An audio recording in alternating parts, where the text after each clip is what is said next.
Bom, galera, estamos retornando aí às nossas aulas. O sistema é diferente, né? Sistema de videoaula, mas temos que continuar, principalmente vocês, né? Em ano de Enem, tem que se esforçar ao máximo para que possamos levar o conteúdo até vocês, para que vocês não fiquem para trás, ok? Sei que o momento é difícil, que nós ainda estamos aí enfrentando esse isolamento social, mas em breve eu tenho certeza que poderemos estar juntos lá na escola. Enquanto isso não ocorre, vamos levando as nossas aulas aqui através das videoaulas, ok? Então vamos lá. Dando sequência então ao conteúdo que nós falamos lá no primeiro bimestre, a gente segue pós Primeira Guerra, entrando no sistema de regimes totalitários. Regimes totalitários vão ser instituídos na Europa e vão alcançar também países como a América Latina. O Brasil, o exemplo do Brasil é o governo Vargas, que ele segue muito a linha principalmente fascista, apesar de muita gente negar isso, mas o governo varguista tinha sim muitos elementos do fascismo de Mussolini, ok? Então vamos lá, vamos tentar entender um pouco como tudo isso começou e como isso se alastrou em alguns países da Europa, ok? Então a gente começa com o nazismo, lógico, né? O mais famoso, quem não conhece o nazismo, quem não conhece Hitler, ok? Então vamos lá. Então, seguindo aí, depois de um século de conflitos e fracassos, a ideia de democracia vai conseguir chegar na Alemanha. Olha só, democracia. Mas, professor, vamos falar de totalitarismo? Sim, mas a queda dessa democracia é que vai dar início a esse totalitarismo, ok? Então, começa na Alemanha, é o que a gente chama de República de Weimar. O que acontece? Após a derrota da Alemanha na Primeira Guerra, várias restrições vão ser impostas ao Estado alemão.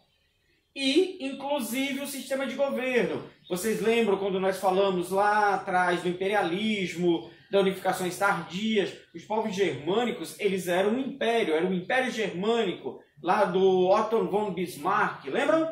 Então, vinha essa questão de império. O que acontece no império? O controle total do governo pelo Estado, das ações do Estado pelo governo, ou seja, tudo é controlado. E no final da Primeira Guerra, principalmente temendo-se que a Alemanha poderia voltar-se novamente contra os seus vizinhos, o Tratado de Versalhes impõe várias sanções.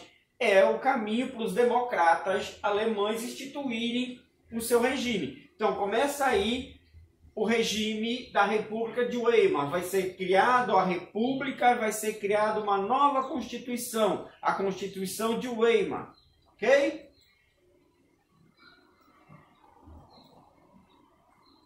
Vamos passando.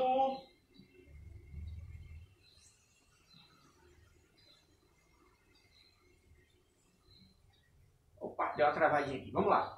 Então, todas as tentativas em favor de uma política de cooperação pacífica são afetadas pela desconfiança. Essas tentativas, gente, não são só internas, ok? São também externas.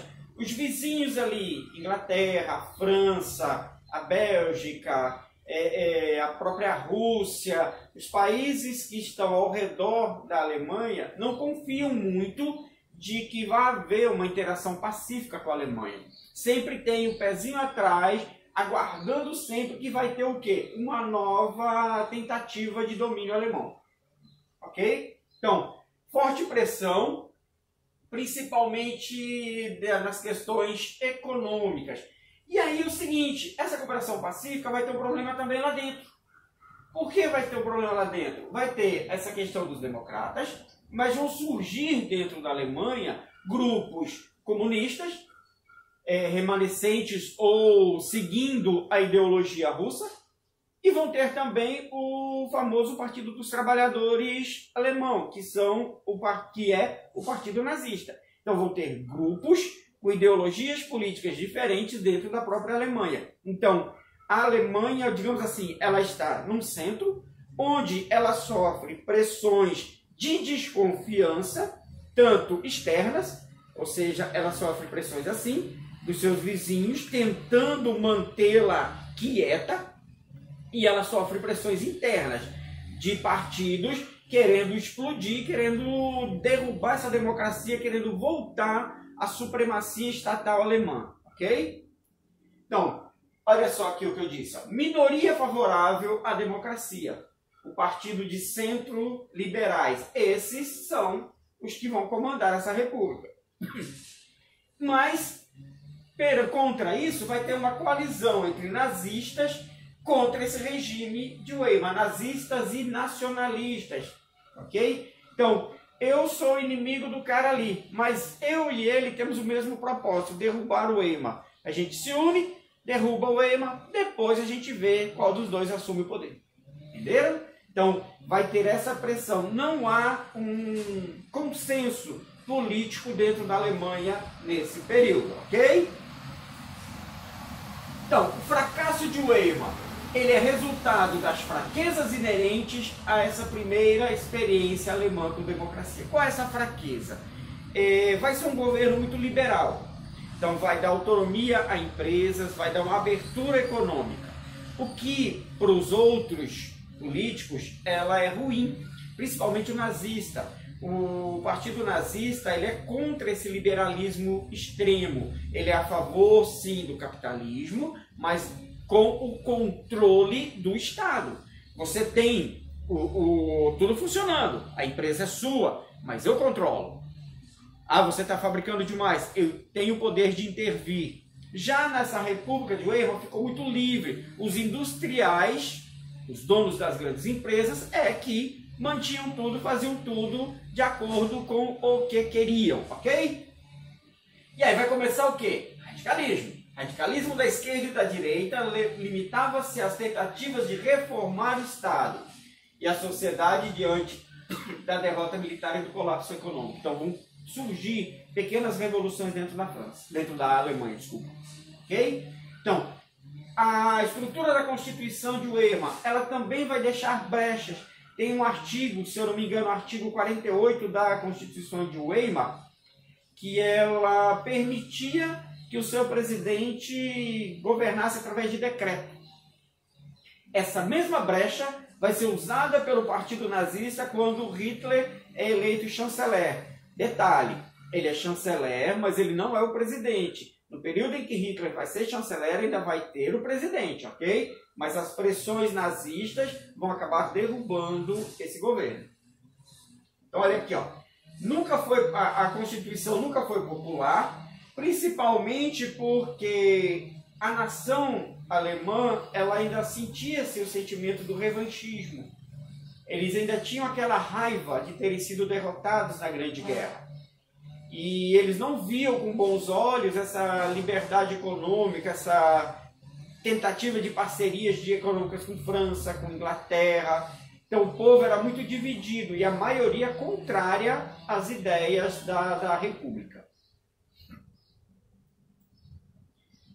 Formação e funcionamento dos governos de coalizão tornaram-se cada vez mais difíceis. Então, quando começam a ter coalizões de vários partidos contra o governo, começa a ficar quase que impossível governar. Ok? O sistema partidário cindiu-se em numerosos grupos políticos violentamente opostos uns aos outros. Tá? Então, vamos ver, digamos assim, tem o grupo A, B e C, cada um com um ideal. Todos os três contrários ao governo central, ao presidente, à democracia. Eles não vão em algum momento se unir. Eles vão lutar um contra o outro e todos contra o governo, todos contra o presidente, no intuito de o mais forte deles chegar até o poder. Ok? E o que vai acontecer? Acaba com a política econômica. Entendeu? Porque essa clivagem, o que é o clivar é separar. Então, a economia vai estar, como sempre, na mão dos grandes. Então, os grandes industriais é que vão controlar tudo.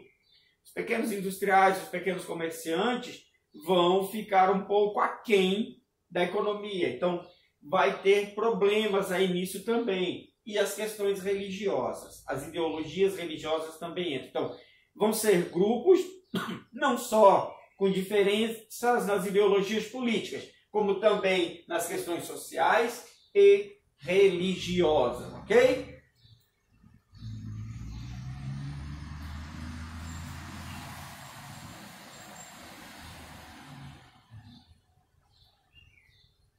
Governos de minoria tiveram que enfrentar crises internas e externas. Governos de minoria são, digamos assim, estados, né? Os governos dos estados, os governos regionais vão ter problemas, porque nenhum governo dentro da Alemanha, nesse período, ele consegue ter a maioria do consenso popular, ok? Então tem 2, 3, 4 grupos ideológicos diferentes. Então se tem um governando, tem 2, 3 contrários, certo? Então, o público acostumou-se a gabinetes frágeis. O que são gabinetes frágeis? Aqueles em que você consegue obter alguma vantagem através de uma pressão.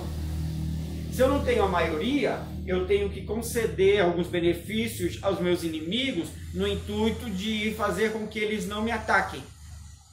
Então isso faz com que eu seja um governo fraco e que eu não tome as medidas em prol do povo ou em prol da minha ideologia. Eu vou tomar minhas medidas em prol daqueles que estão me pressionando no intuito de me manter no governo.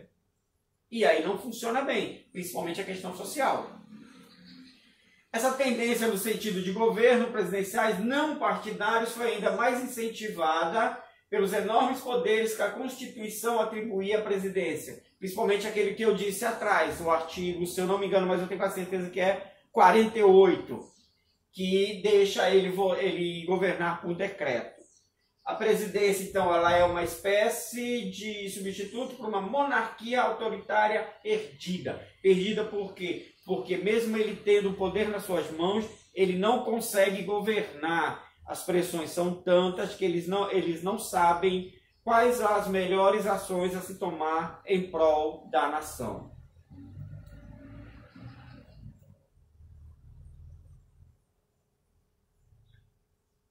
Posição de parlamentar radical de esquerda e de direita.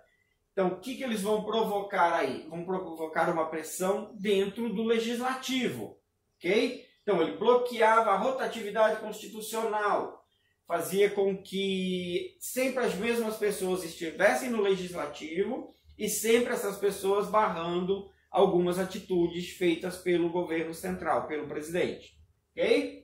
Principal força de oposição tinha o apoio das forças militaristas e revolucionárias, ou seja, o governo democrático alemão também não tinha nas mãos o apoio do exército. Aí fica difícil. Ele tinha apenas o apoio dos grandes industriais. Esse que é um apoio falso. O grande industrial ele está apoiando o governo que lhe concede concessões. Se em algum momento o partido nazista oferecer alguma vantagem melhor do que o republicano, ele muda de lado. Quando ele vê que ele pode perder alguma coisa, ele muda de lado, certo? Então, numerosas unidades estavam em estado de guerra civil permanente, lutando umas contra as outras e todas contra a República. Esse é o maior problema. O exército dizimado pelo Tratado de Versalhes, lembram lá nas aulas anteriores, que quando acaba a Primeira Guerra, acaba o exército, mas isso não impede os exércitos, digamos, paramilitares, os grupos de milícias. A Alemanha está proibida de ter o seu exército oficial ou tem que ter o seu exército oficial reduzido. Mas os grupos revolucionários, teoricamente ou diretamente, eles são ilegais, eles montam seu exército para lutar. Ok?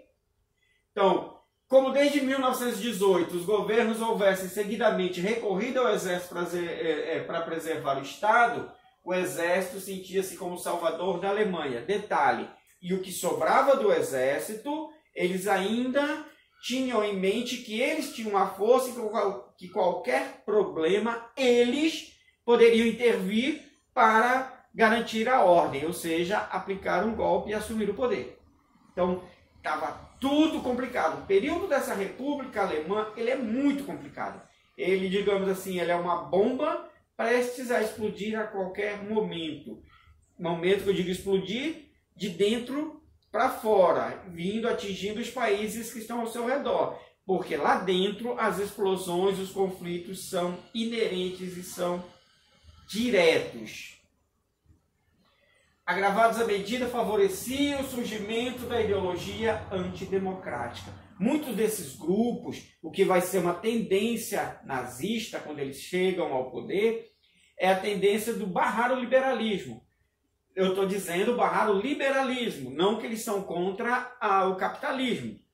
Mas o governo antiliberal, ele começa a controlar todas as atividades industriais e comerciais do país. Ele mantém tudo ali na sua ordem. Nós vamos ver isso daqui a pouco no fascismo, o corporativismo, onde o Estado mantém membros do governo controlando a indústria, controlando o sindicato, controlando todo mundo. Ou seja, tudo está sob o controle do Estado. Ok? Versões simplicistas de nacionalismo e de racismo, bem como da filosofia política que glorificam a nação acima do pensamento, a guerra acima da paz, a ordem acima da liberdade. O que eles querem dizer com isso? Tem que se instituir a ordem. É necessário instituir a ordem pela guerra? Sim. Se para ter ordem não é para ter paz, então que não tenha a paz, que vivamos em guerra, mas que tenhamos um Estado em ordem, funcionando. Baixa classe média ameaçada pela crise econômica, perda de prestígio social. Como em todo país, baixa classe média, a classe mais pobre são a maioria. Então, se eles estão perdendo o seu poder econômico, se aparecer alguém que acenda uma luz que vá melhorar a vida dessas pessoas, essas pessoas vão seguir. E depois a gente vai ter noção, quando terminarmos todo o estudo do nazismo, que essas pessoas da baixa classe média é que vai ser a base estrutural que vai apoiar o Hitler. Porque eu estou numa situação difícil. Esse cara me mostrou o caminho, vamos segui-lo. Então, era facilmente enganada por doutrinas que prometiam a salvação. Então, nem sempre essas doutrinas iriam fazer algo. Mas eu estou desesperado, eu preciso de um caminho. Estou no escuro, acendeu uma luz, vou seguir. E era comum surgir doutrinas, o povo embarcar na doutrina e de repente ser largado de novo. Ok? Mas depois seguiam outra e outra, porque eles precisavam seguir alguém. Eles estavam em extrema dificuldade, eles necessitavam buscar um caminho. Propaganda em favor de soluções claramente autoritárias. É o que eu disse, é a questão do governo controlando tudo. Principalmente a ideia que eles colocavam assim, a república foi instituída, está aí.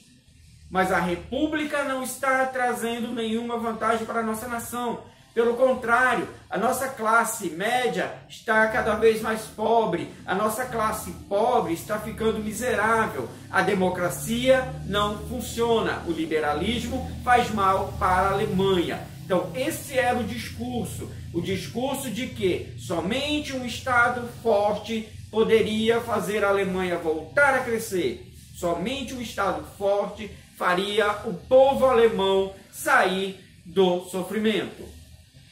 E aí entra quem? Hitler. O cara muito bom nessa questão do uso dos meios de comunicação. Ele vai usar a imprensa, principalmente a imprensa, digamos, partidária, os meios de comunicação criados pelo Partido Nazista, para impor uma política onde ele leva as ações para o povo, dizendo é assim que tem que ser, é assim que temos que governar. A Alemanha na mão dos alemães com um governo forte. Revolução legal. Tá? O que é uma revolução legal? Eles vão ter os confrontos. Eita, estrenado, tá até errando. Vão ter os confrontos? Vão.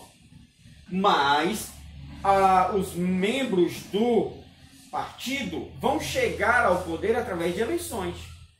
Ok? Então, o fracassado Putsch de 1923. Depois vocês dêem uma olhadinha lá no famoso Google, o que são esses movimentos do Putsch. Vai ter o de 1920, vai ter o de 23, ok? Dê uma pesquisada lá. Aí depois a gente tira essas dúvidas.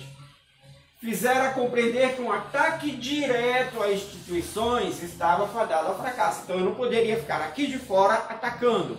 Eu tinha que estar dentro. Eu tinha que ter um cargo político. Eu tinha que estar lá dentro do governo e atacar o governo de dentro para fora para mim poder chegar no poder. A força do Estado quo, isso aqui vocês veem muito aí nas filosofias da vida, né? No governo do exército. Então, dê uma pesquisada nisso aqui também, se vocês não souberem o que é, a gente tira dúvida na aula. No governo e no exército, então, o poder maior, o status de comando tem que estar no governo apoiado pelo exército. Essa força tem que seguir juntas, ok? E nos sindicatos, com a crença da classe média na autoridade. Olha o que eu falei anteriormente. Eu prego essa ideia. Eu vou ser o governo de vocês. Tudo que eu fizer vai ser para a Alemanha melhorar em prol de vocês.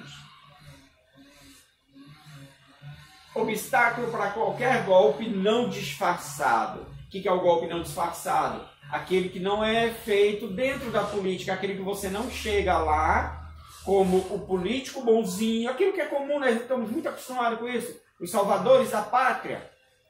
Então, né, na visão alemã, esse salvador da pátria, esse que chega ao poder com um discurso voltado ao povo e que depois que assume nem sempre faz aquilo, eles chamam lá de golpe disfarçado, que é o golpe direto e reto. É aquele que os tanques vão lá, cercam o Palácio do Governo e tomam o poder. Golpe direto. Golpe disfarçado, eu te prometo uma coisa, chego ao poder, depois lá faço o que eu quiser.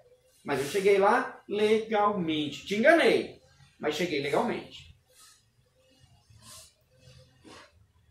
Largamente contrária à democracia, a burguesia alemã estava acostumada a uma concepção de Estado que defendia a legalidade, a ordem e a segurança, quando não a liberdade com os mais altos valores. Então, legalidade, ordem e segurança, controlados pelo Estado.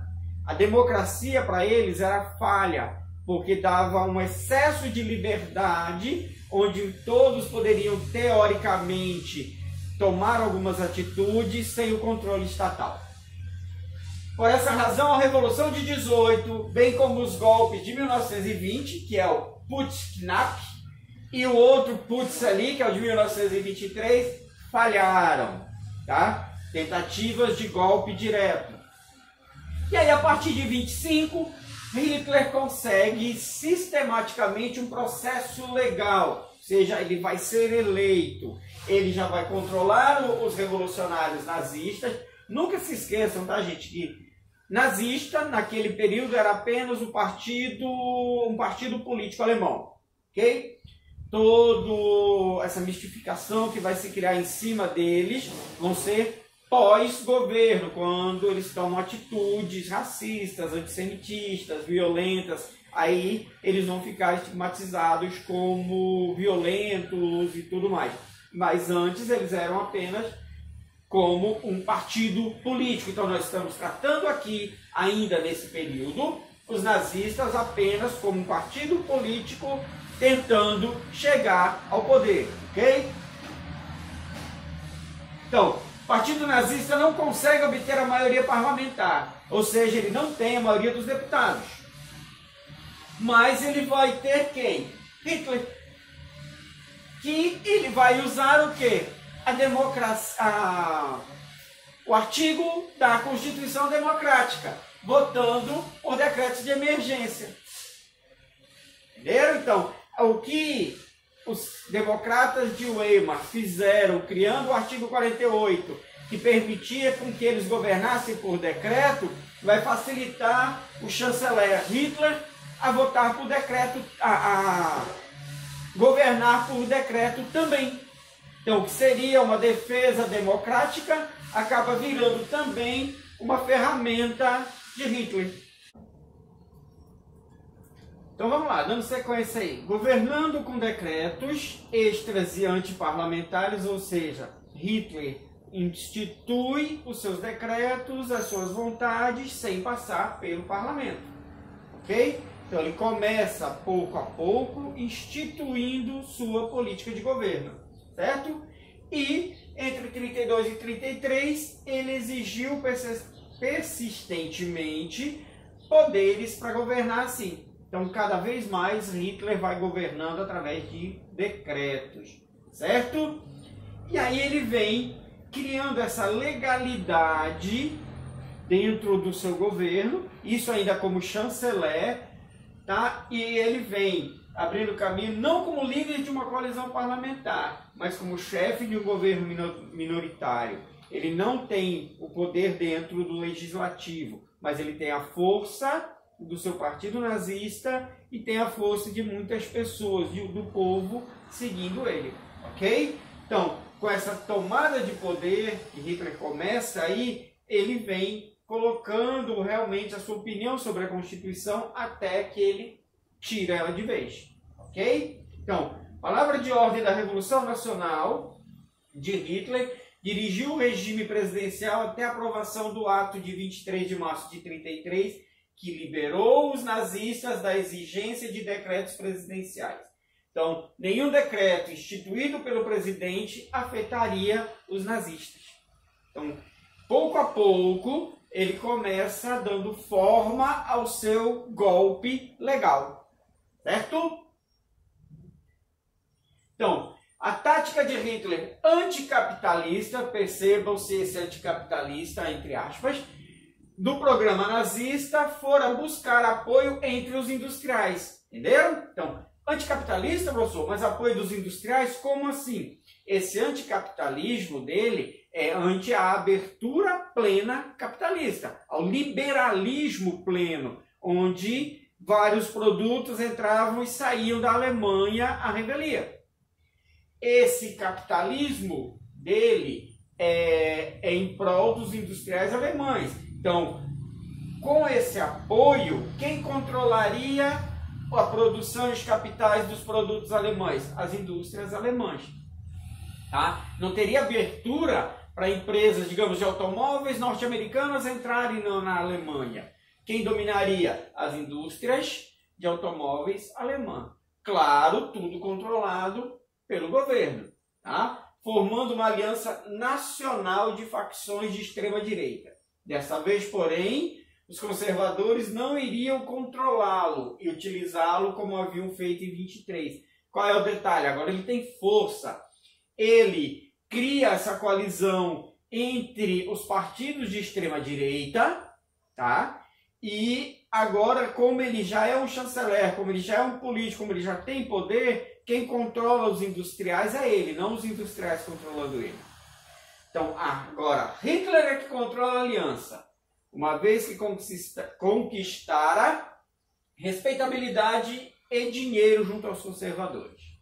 Tá? Então, aqueles nacionalistas que queriam ter o poder na Alemanha vão ter Hitler como seu líder. Então, o Partido Nacionalista de Hindenburg, presidente, e seus patrocinadores, banqueiros, agricultores, agora vão apoiar quem? Hitler. Porque a ideia de Hitler era em consenso com a deles. Hitler ia fechar a Alemanha para capital externo no sentido de interferência nas indústrias, nos produtos, entrada de produtos, valorizar os produtos nacionais, uma força nacionalista, com a condição de que a maioria dos ministros fosse conservadora e sem ligação com os nazistas. Então, eu vou ser o presidente e os meus ministros vão ser indicados pelos industriais. Mas é óbvio que depois eu dou um jeitinho de eliminar esses ministros, correto?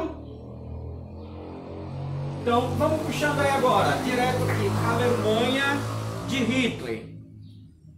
A partir de janeiro de 33, Hitler vai assumir o poder, não como ditador, tá? Mas como chefe de governo. na qual os nazistas só detinham 3 dos 11 ministérios. Então, aquele acordo com os industriais. Eu assumo o poder, mas os ministérios são de vocês. Então, dos 11, eu só tenho 3. Mas o poder é meu. Então, até aí ele vai estar nesse paradoxo, né? Nesse controle, nesse jogo político. Então, Hitler não tinha qualquer intenção de se limitar a regras. Ele fazia o jogo, mas ele criava as regras. Isso foi o que os outros não perceberam. Quando esses industriais ou algumas pessoas vão perceber e até ser contrários a ele, já vai ser tarde demais. Primeiro passo, suspender as garantias de liberdade individual. Tudo agora depende do poder do governo. Controle da polícia, a SA e a SS. A SS que vai se tornar a guarda de elite do governo alemão. A SA, a gente vai ver daqui a pouco, ela vai ser eliminada. E aqui já, desde 1933, eles já começam a perseguir, prender os seus opositores políticos e judeus. Onde entram os judeus nisso daqui? Principalmente porque alguns comerciantes e industriais eram judeus. Então, se Hitler pregava o nacionalismo, as indústrias tinham que ser dos alemães. Então, ele já começa por aqui. Independente de eu ser um judeu rico ou pobre, eu sou judeu, eu vou ter meus bens confiscados pelo governo. Março de 1933 não resultou na maioria quinzenal, ou seja, na eleição de novo, os nazistas não vão ter a maioria, mas eles vão ser favorecidos por um incidente. O que vai acontecer aqui em 1933? Vai acontecer um incêndio no prédio do parlamento. E quando as autoridades chegam, dão de cara com um comunista. Prendem esse comunista, real ou não, o cara assume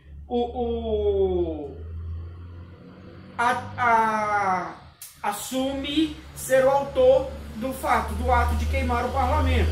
Então aí já abre caminho para a perseguição também dos comunistas. Então, um partido político já é eliminado aí. Os comunistas já são vistos agora como inimigos também do governo.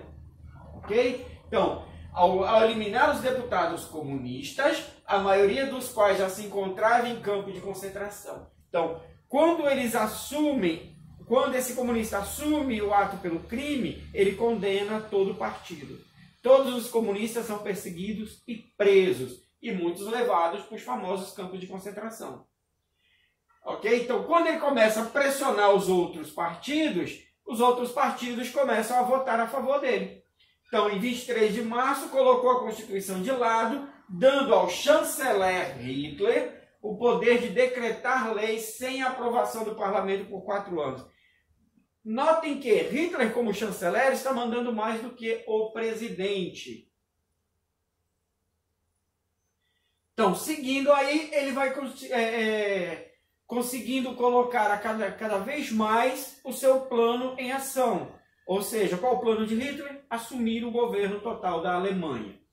Então, o processo que eles apelidaram de Gesamtschaltung, coordenação. Tá? Então, não deixaram de solicitar a aprovação de seus sócios políticos, como também passaram a ignorar e varrer, ou seja, tudo que era oposto aos nazistas foram tirados.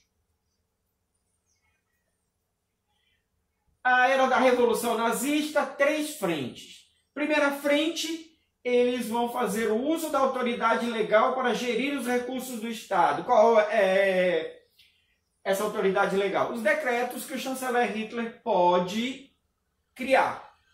Tá? Então, o efeito desse terrorismo, muito além das vítimas, eles vão criar feridas. Ou seja, não só a questão daqueles que são presos, mas também o medo, né? Eu sou contrário, mas eu tenho que fazer de conta que eu sou a favor se eu não quiser morrer. Então, cria-se o medo físico e psicológico, que cria a agressão física e a agressão psicológica. De medo permanente de violência que inibia qualquer pensamento de oposição. Combinava-se uma atraente propaganda martelada no rádio. Então, essa Desculpa aqui, gente. Então, esse medo do terrorismo, isso vai ser o quê? A segunda frente. Então, a primeira frente, autoridade legal. A segunda frente da Revolução Nazista, poder estender e praticar esses atos violentos.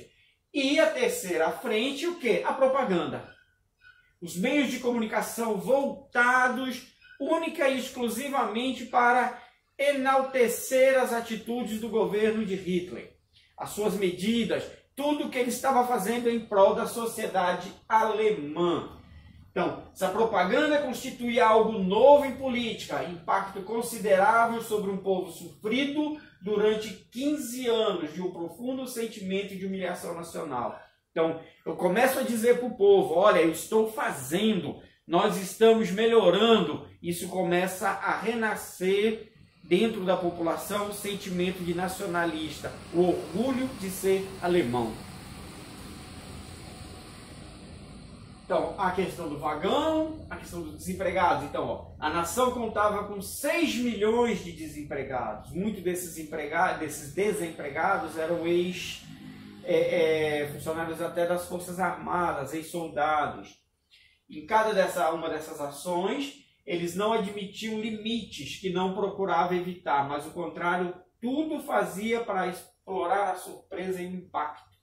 Então, eles não repudiavam a violência nas ruas, eles empregavam para esmagar a oposição. E o povo aplaudia porque a propaganda colocava na mente deles que essa oposição que estava sendo esmagada era o que estava travando o desenvolvimento da nação.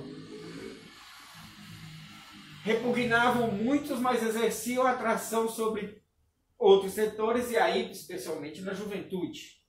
A juventude de classe média vê nessas atitudes a sua chance de voltar ao status que tinha antes, que eles perderam com a democracia.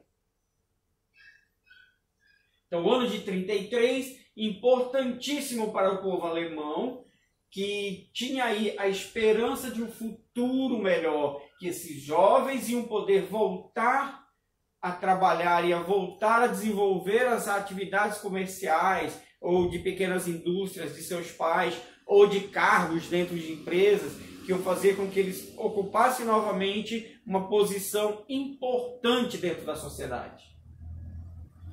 Hitler deixava claro que o desenvolvimento corporativo da economia nacional. Falei lá atrás, corporativismo. Você tem sua indústria, mas eu estou de olho em você. Eu controlo tudo. E desconfiança em cima dos exércitos. Principalmente desse rapaz aqui, Röhm. Ele é o chefe da SA. Esse cara é simplesmente a pessoa que colocou Hitler na política. Então ele sabe de todos os passos que Hitler deu e todos os passos que Hitler pretendia dar. Então, entre 33 e 34, Hitler precisava do apoio, mas depois nem tanto. Então, começa-se uma outra revolução, só que dessa vez amparada principalmente pela SA, ao qual o Röhm comandava. Então, ele comandava a SA, ele pratica esses atos e ele não tem medo de Hitler. Ele conhece Hitler. Então, era uma questão assim, eu sei o que você era e eu sei o que você pretende. E como eu estou vendo que você está fugindo daquele caminho, eu vou te combater. Então, a SA, ela começa a ser colocada como uma barreira para os planos de Hitler. Essa barreira é o que eles chamam lá internamente dessa segunda revolução. E aí Hitler vai dar um jeitinho nela. Vamos lá ver? Então, ó, o Ernest Röhm era o mais independente líder nazista. Iniciara Hitler em sua carreira política e não temia revelar suas ideias. Ele era um membro do partido que não concordava com o que estava acontecendo dentro do partido. Então, vai ter essa crise e vai ter um expurgo. Hitler vai expurgar toda a SA. vai ser o que a história chama de a noite dos longos punhais ou a noite das facas longas, onde agentes da SS vão atacar alguns quartéis da SA, matando seus líderes. Em mais ou menos, assim, segundo a historiografia, 85 pessoas vão morrer. E detalhe, covardemente, atacado principalmente em seus dormitórios à noite, dormindo. O cara dormindo, mata com faca para não fazer barulho, certo? Então, aí nesse sentido, Hitler tira então do seu caminho um dos maiores obstáculos para ele atingir o seu objetivo. Ok? Então, os generais ficaram satisfeitos com o afastamento da ameaça da SA, e quando o presidente Hindenburg falece, em agosto, Hitler assume definitivamente como Führer, líder, e o chanceler do Reich. Aí é que ele começa com a ideia. Estamos começando o terceiro Reich, que é Reich Império, como se ele estivesse agora dando sequência àquilo que tinha sido interrompido na Primeira Guerra, interrompido lá no comando do Bismarck. Otto von Bismarck foi o imperador do Segundo Reich, barrado pela derrota na Grande Guerra, barrado pelo Tratado de Versalhes. Então Hitler agora volta a enaltecer o Império Alemão, ok?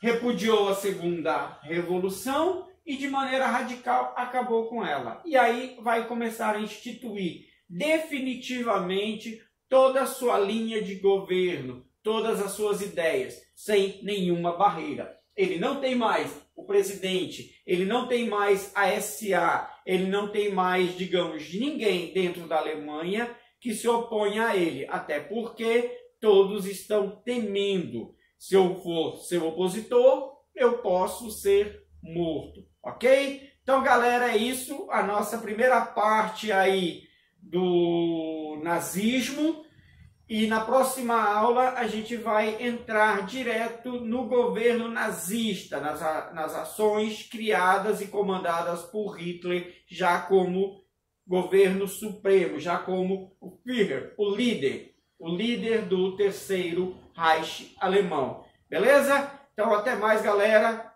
Forte abraço.